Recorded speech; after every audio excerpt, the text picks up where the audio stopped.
Artificial intelligence may help predict alien life. Developments in artificial intelligence, AI, may help us to predict the probability of life on other planets, according to a study. Developments in artificial intelligence, AI, may help us to predict the probability of life on other planets, according to a study.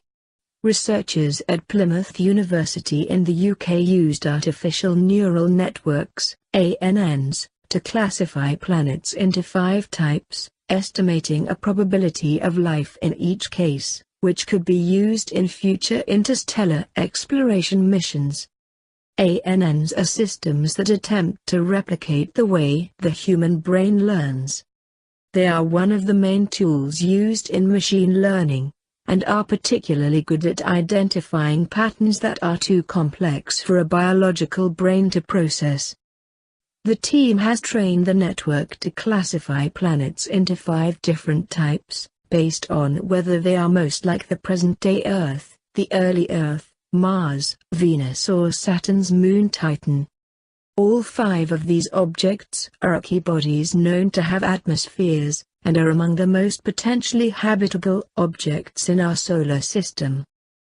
We are currently interested in these ANNs for prioritizing exploration for a hypothetical, intelligent, interstellar spacecraft scanning an exoplanet system at range, said Christopher Bishop, who presented the work at the European Week of Astronomy and Space Science, UAS, in the UK.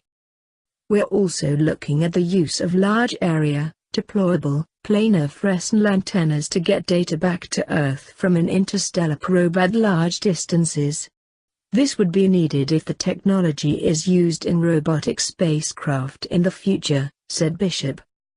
Atmospheric observations, known as spectra, of the 5 solar system bodies are presented as inputs to the network, which is then asked to classify them in terms of the planetary type.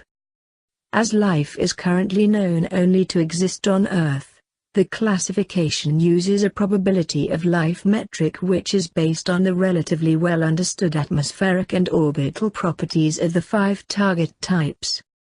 Bishop has trained the network with over 100 different spectral profiles, each with several hundred parameters that contribute to habitability. So far, the network performs well when presented with a test spectral profile that it has not seen before.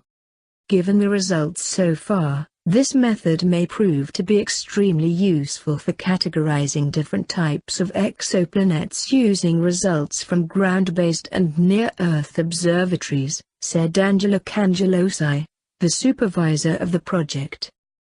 The technique may also be ideally suited to selecting targets for future observations, given the increase in spectral detail expected from upcoming space missions such as ESA's Ariel space mission and NASA's James Webb Space Telescope, researchers said.